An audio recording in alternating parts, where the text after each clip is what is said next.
Hello बच्चों, my name is Nivedita and welcome back to all about chemistry. तो कैसे हैं आप सब? ठंड तो बहुत ज़्यादा पड़ रही है, तो अच्छे से कपड़े पहन कर रहिए, घर में रहिए, बिना किसी ज़रूरत के बाहर निकलने की कोई ज़रूरत नहीं है। ओके बच्चों, तो आज जो हम टॉपिक स्टार्ट करने वाले हैं वो है हमारी क्लास 10th की केमिस्ट्री। मीन्स आज से हम क्लास 10th के साइंस का जो केमिस्ट्री का पोर्शन है उसको स्टार्ट करने जा रहे हैं, जिसमें हमारा जो पहला चैप्टर है उसका नाम है केमिकल रिएक्शन एंड इक्वेशन।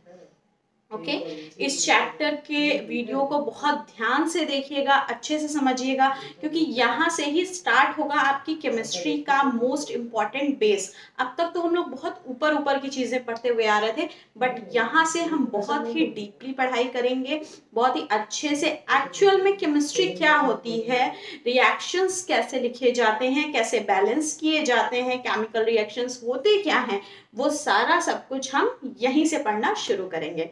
तो चलिए हम अपना वीडियो शुरू करते हैं।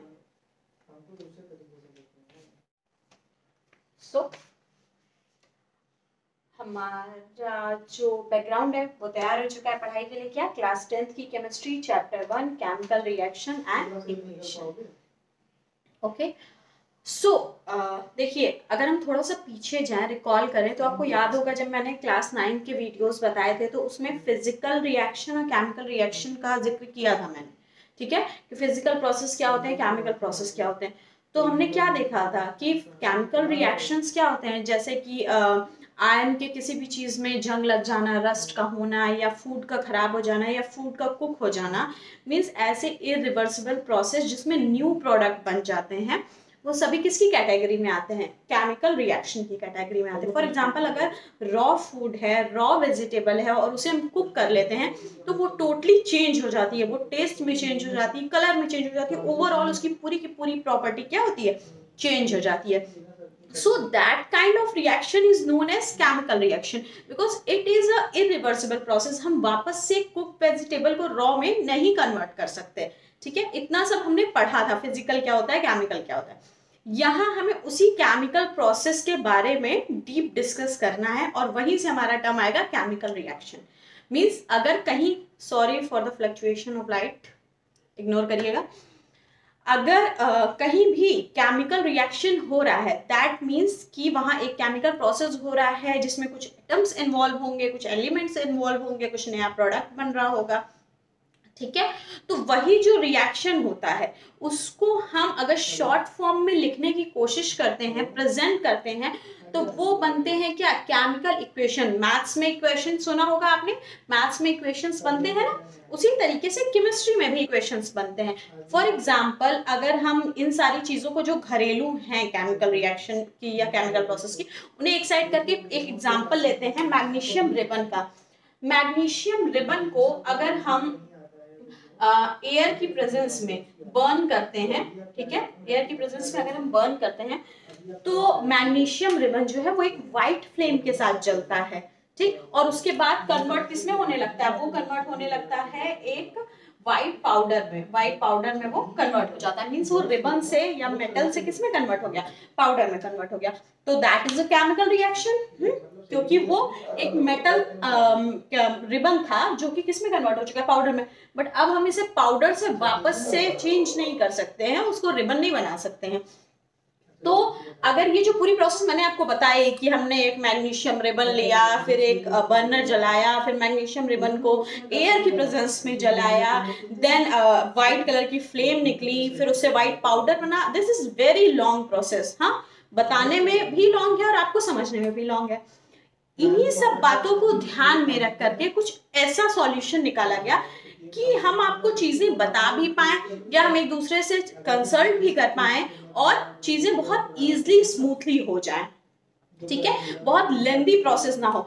इसी पूरी प्रोसेस को, इसको या कोई भी प्रोसेस है, ठीक है, उन पूरे प्रोसेस को शॉर्ट टर्म में एक्सप्लेन करने के लिए एक टर्म यूज किया गया, इक्वेशन, केमिकल इक्वेशन। ठीक है, केमिकल इक्वेशन हुआ। मींस अब हम आपको एक्सप्लेन कैसे कर सकते हैं? मैं आपसे कह दूंगी हमने मैग्नीशियम लिया, ठीक है, प्लस उसको ऑक्सीजन, एयर का तो सीधा सा मतलब है ना कि ऑक्सीजन की प्रेजेंस में गर्म किया और वो बन गया मैग्नीशियम ऑक्साइड। वो जो व्हाइट पाउडर बनता है वो मैग्नीशियम ऑक्साइड का होता है, ठीक।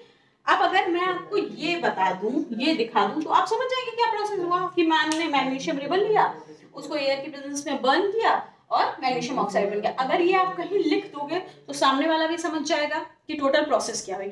तो इट इज क्वाइट इजियर ना, उतना लंबा चौड़ा एक्सप्लेन करने से अच्छा है कि हम इस फॉर्म में बताएं, ठीक है।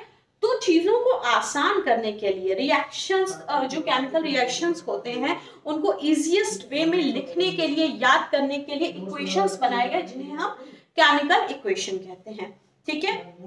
ये तो हो गई बहुत इजी सी बात जो बहुत नॉर्मली आप कर लेंगे। अगर आपको एलिमेंट्स पता है कि मैग्नीशियम रिबन लिया गया, एयर में ऑक्सीजन था, मैग्नीशियम ऑक्साइड बन गया। अब रही बात ये कि हर चीज पता होना जरूरी नहीं है, तो वो धीरे धीरे प्रैक्टिस करते करते आपको आ जाएगा। अब बात आती है इससे भी ज्यादा शॉर्ट फॉर्म में क्या हो सकता है। इससे भी ज्यादा शॉर्ट फॉर्म में इसको लिखा जा सकता है if you know about the symbol of elements. अगर ये जो नाम यहाँ लिखे हैं इनके सिंबल आप जानेंगे तो इसको और आसानी से लिख सकते हैं। फॉर एग्जांपल, अगर आपको पता है कि मैग्नीशियम का फॉर्मूला Mg होता है, आपको पता है ऑक्सीजन का फॉर्मूला O2 होता है, तो आप यहाँ बना लो कि बन गया क्या MgO। मैग्नीशियम ऑक्साइड का MgO होता है, ठीक। ये और इजी हो गया लिखने के लिए, समझने के लिए, टाइम की बचत होने लगी समझाने के लिए। तो इसको अगर आपको अच्छे से एटम के फॉर्मूला पता है, एटम के सिंबल को मालूम है आपको, तो आप इस तरीके से एक्सप्लेन कर सकते हो। तो ये हुआ केमिकल इक्वेशन, ठीक है। बट केमिकल इक्वेशन को इस फॉर्म में लिखने जब हम लिखते हैं तो ये कहलाता है स्केलेटल इक्वेशन। क्या कहलाता है? Skeletal equation. केमिकल इक्वेशन को फॉर्मूले के फॉर्म में लिखना ही कहलाता है skeletal equation. Okay, is that clear to all of you?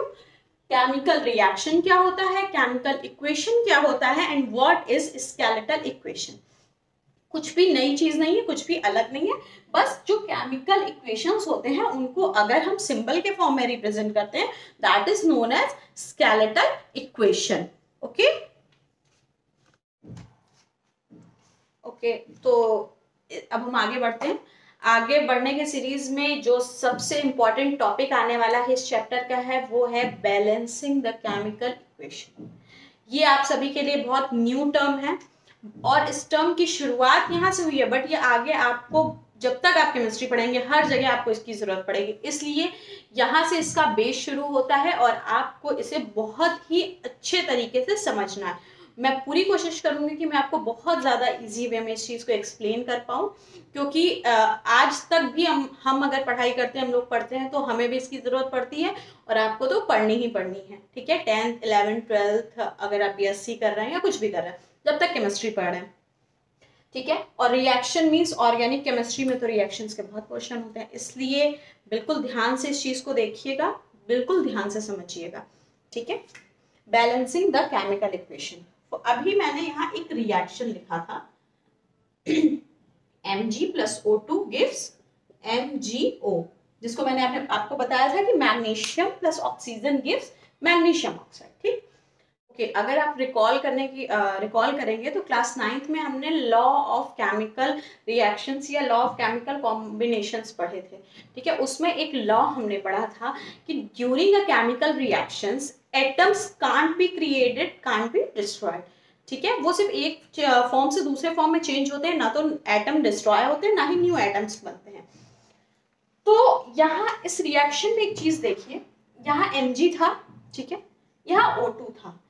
Mg तो यहाँ आ गया, बट O2 मीन्स ऑक्सीजन तो 2 एटम थे यहाँ, बट यहाँ क्या है, ऑक्सीजन का सिर्फ एक एटम आया, तो फिर एक ऑक्सीजन का लॉस हुआ दैट मीन्स, बट ऐसा तो पॉसिबल ही नहीं है ना। केमिकल रिएक्शन में ना तो एटम का लॉस होता है ना ही न्यू एटम्स बनते हैं, बस वो एक फॉर्म से दूसरे फॉर्म में चेंज होते हैं। तो वो जो एक ऑक्सीजन है उसे हमें बैलेंस करना पड़ेगा, मीन्स कि हमें इस रिएक्शन को बैलेंस करना पड़ेगा to prove law of chemical combination, okay, या लॉ ऑफ केमिकल कॉम्पोजिशन। ठीक है, हमें उस लॉ को, जो लॉ हमने पढ़ रखा है उसको प्रूफ करने के लिए इसे बैलेंस करना पड़ेगा, ठीक। और यहीं से शुरुआत होती है केमिकल बैलेंसिंग की, कि रिएक्शंस को बैलेंस करना क्यों जरूरी है, क्योंकि हमने ये पढ़ रखा है कि किसी भी केमिकल रिएक्शन में ना तो न्यू एटम्स फॉर्म होते हैं ना ही डिस्ट्रॉय होते हैं, सिर्फ एक फॉर्म से दूसरे फॉर्म में चेंज होते हैं। तो अब यहाँ 2 ऑक्सीजन है, यहाँ एक ही ऑक्सीजन है, दैट मीन्स हमें नंबर 2 इसमें ऐड करना पड़ेगा, ठीक है। अब प्रॉब्लम ये आ गई, हमने इसको तो ऐड किया, जैसे हम मैथ्स में पढ़ते हैं ना, ब्रैकेट के बाहर अगर x + y लिखा है और ब्रैकेट के बाहर 2 है, तो ये 2 का मल्टीप्लाई x में भी होता है, y में भी होता है।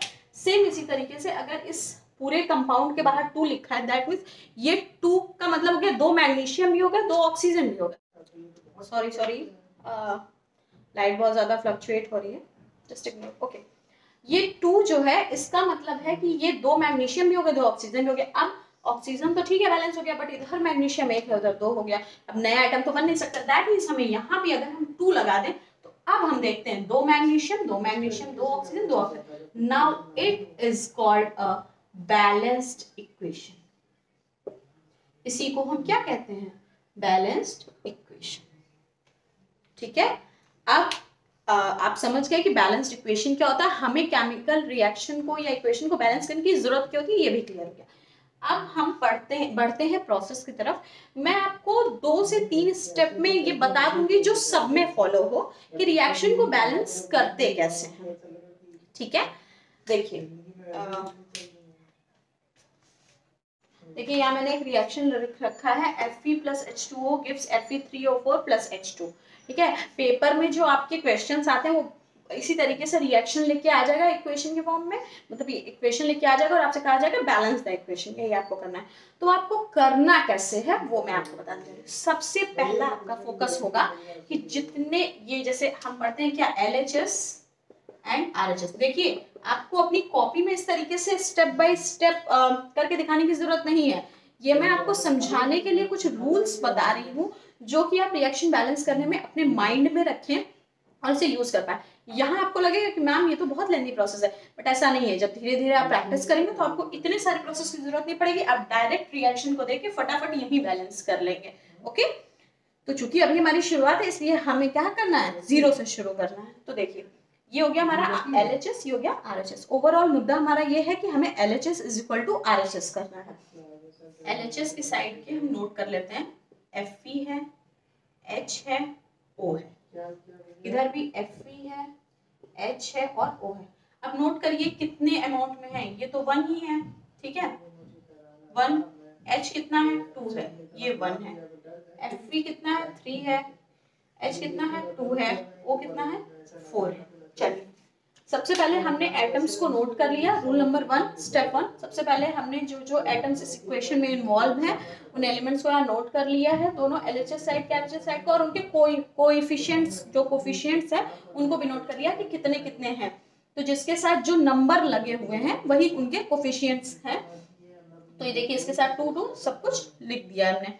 अब हम देखेंगे कितने का डिफरेंस आ रहा है। यहाँ Fe 1 है, यहाँ कितना है, 3 है, ठीक है। तो 3 करने के लिए हम ऐसा करते हैं, इसको कर देते हैं 3 से मल्टीप्लाई। तो 3 से मल्टीप्लाई कर देंगे, आ जाएगा 3, ठीक, 3 Fe हो गया। दूसरा हाइड्रोजन की तरफ पढ़ते हैं। हाइड्रोजन कितना है, 2 है, यहाँ भी 2 है, हाइड्रोजन बैलेंस है, ठीक। नेक्स्ट ऑक्सीजन, ऑक्सीजन यहाँ 1 है और यहाँ कितना है, 4 है। तो 1 को 4 करने के लिए हमें मल्टीप्लाई करना पड़ेगा 4 से। अब हम जब इसको 4 से मल्टीप्लाई कर देंगे तो ये यहाँ 4 लग जाएगा भाई, ओवरऑल बाहर लगेगा ना। जब देखिए जब कंपाउंड होगा तो पूरे कंपाउंड के बाहर कोफिशिएंट लगेगा, ठीक है, लेकिन जब एलिमेंट होगा तो वो सिंगल उसके साथ लग जाएगा। अब देखिए हमने यहाँ किया 4 से मल्टीप्लाई, तो ये हो गया 4 ऑक्सीजन, बट 4 ऑक्सीजन तो हुआ, but this will also multiply with hydrogen. So ये 4 हाइड्रोजन के 2 एटम से भी मल्टीप्लाई हो जाएगा और ये हो जाएगा क्या, 4 2 जा 8। अब हाइड्रोजन डिसबैलेंस हो गया, हाइड्रोजन यहाँ 8 हो गया, यहाँ हाइड्रोजन 2 है। तो अब हमें इधर क्या करना पड़ेगा, 4 से मल्टीप्लाई करना पड़ेगा इसको 8 बनाने के लिए, दैट्स इट। तो ये हो गया 4 2 जा 8 और यहाँ हमने इसको 8 बनाना है, यानी यहाँ 4 से मल्टीप्लाई करना है। अब हम देखेंगे क्या होगा, रुक जाइए, ऐसे क्लियर होगा आपको। 4 से मल्टीप्लाई किया गया तो ये हो गया 4 2 8 और यहाँ हमने 4 से मल्टीप्लाई कर दिया तो ये 4 2 8। अब हम देखते हैं क्या ये हमारा रिएक्शन बैलेंस हुआ। Fe 3 है, यहाँ 3 है, हाइड्रोजन 4 2 8 है, यहाँ 4 2 8 है, ऑक्सीजन 4 है, यहाँ ऑक्सीजन 4 है। Now that will known as a balanced equation. क्या कहलाएगा? Balanced equation. हम इसी तरीके से 2-3 इक्वेशंस को प्रैक्टिस करेंगे और उसके बाद घर पे प्रैक्टिस करेंगे तो आपको ये चीज बहुत आसानी से समझ में आ जाएगी और मुझे तो नहीं लगता कि इसमें कोई कंफ्यूजन होनी चाहिए। चलिए हम आगे 2-3 इक्वेशंस लिख के इसकी प्रैक्टिस कर लेते हैं। अब ये 2 रिएक्शंस मैंने यहाँ लिख दिए हैं, ठीक है। बाकी जब हम क्वेश्चंस को सॉल्व करेंगे तो उनमें देख लेंगे और आप घर पे प्रैक्टिस करिएगा। अगर आपको लगता है कोई रिएक्शन ऐसा है जो इन स्टेप से नहीं क्लियर हो पा रहा है, नहीं बैलेंस हो पा रहा है, तो मुझे कमेंट्स बॉक्स में बताइएगा, मैं उसे सॉल्व कर दूंगी या आपको समझा दूंगी।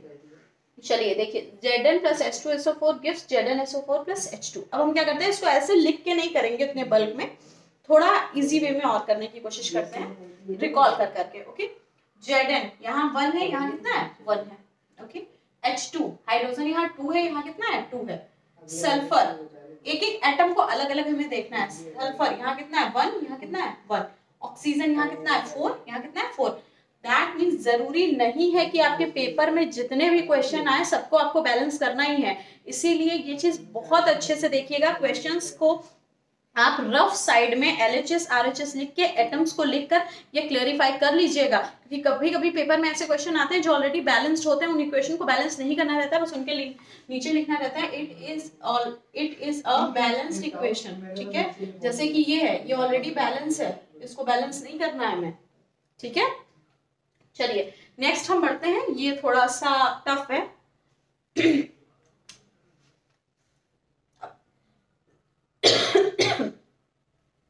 चलिए इसको हम लिख के कर लेते हैं। LHS and RHS। LHS में कैल्शियम उतार लेते हैं, नाइट्रोजन, ऑक्सीजन एंड हाइड्रोजन। इधर भी वही होगा same, calcium, nitrogen, oxygen and hydrogen. Calcium कितना है इधर? 1। इधर कितना है? 1।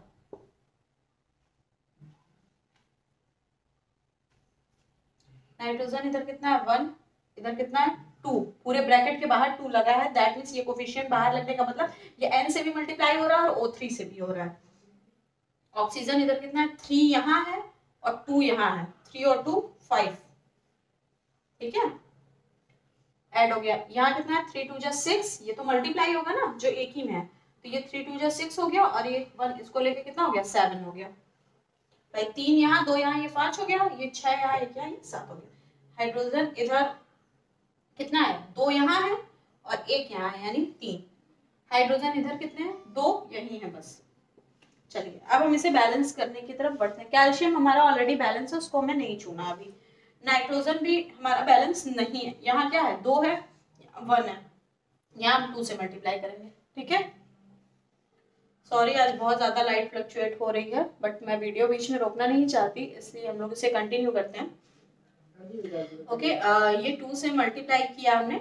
तो अब एक चीज देखिए, जो एटम अनबैलेंस है उसको बैलेंस करने के लिए ये हमारी मजबूरी है कि अगर वो किसी और एटम के साथ है, किसी कंपाउंड फॉर्म में है, तो हम ऐसा नहीं कर सकते कि सिर्फ उसी से मल्टीप्लाई करें, हमें पूरे पूरे कंपाउंड में मल्टीप्लाई करना पड़ेगा। ठीक है, ये चीज ध्यान रखिएगा, ऐसा नहीं कि यहाँ नाइट्रोजन 2 करना है तो हम यहाँ 2 लगा दें, नहीं लगा सकते। ये पूरा कंपाउंड है, होल कंपाउंड के बाहर 2 लगेगा। ठीक है, और जिसकी वजह से सब कुछ क्या होता है? डिसबैलेंस हो जाता है। तो अब यहाँ हमने 2 लगाया 2 नाइट्रोजन को करने के लिए, नाइट्रोजन 2 हो गया। ठीक, ऑक्सीजन यहाँ 5 है, ठीक, यहाँ 7 है, मतलब हम 5 और 7 का हम कुछ कर नहीं सकते, कोई मल्टीप्लीकेशन नहीं है। दैट मीन्स हमें दोनों साइड ही मल्टीप्लाई करना पड़ेगा, क्योंकि उन दोनों का आपस में कोई लेना देना नहीं है। ठीक, वो एक दूसरे के मल्टीपल्स भी नहीं है। पहले हम देख लेते हैं अब यहाँ ऑक्सीजन कितना हो गया। ठीक, नाइट्रोजन बैलेंस करने की सीरीज में अब हम इसको यहाँ इरेज कर लेते हैं। अब हम काउंट कर लेते हैं, ये हो गया 3 2 जा 6 और ये 2 6 2 8 हो गया, ये है ना। यहाँ हमने बैलेंस किया तो ये 3 2 जा 6 हो गया और ये 2 और हो गया, तो यानी ये 8 हो गया। हाइड्रोजन यहाँ 2 था, यहाँ 2 था, अब ये हाइड्रोजन यहाँ 4 हो चुके हैं। अब हम बढ़ते हैं राइट साइड की तरफ, फोकस करते हैं। कैल्शियम तो 1 1 है, नाइट्रोजन 2 2 दोनों तरफ है, ऑक्सीजन यहाँ 7 है, यहाँ 8 है। अब हम क्या कर सकते हैं 7 और 8 के केस में, हम एक ऑक्सीजन बढ़ाने का तो कोई मतलब है नहीं, बढ़ाएंगे तो एक साथ 2 नंबर ही बढ़ाएंगे हम। तो चलिए हम यहाँ 2 बढ़ा देते हैं, ठीक है। अगर हम यहाँ 2 बढ़ाते हैं तो ये कितना हो गया इधर का ऑक्सीजन, 3 2 जा 6, 6 और 2 8 हो गया। हमने यहाँ 2 बढ़ाया तो ये बैलेंस हो गया ना, 3 2 जा 6 और ये 2 मिलके कितना हो गया 8 हो गया। हाइड्रोजन की तरफ बढ़ते हैं, हाइड्रोजन अब यहाँ कितना हो गया 4 और यहाँ 4 है। नाउ अब हम रिएक्शन को फिर से देख लेते हैं। Calcium 1 calcium 1, nitrogen 2 nitrogen 2, oxygen 8 oxygen 8, hydrogen 4 hydrogen 4।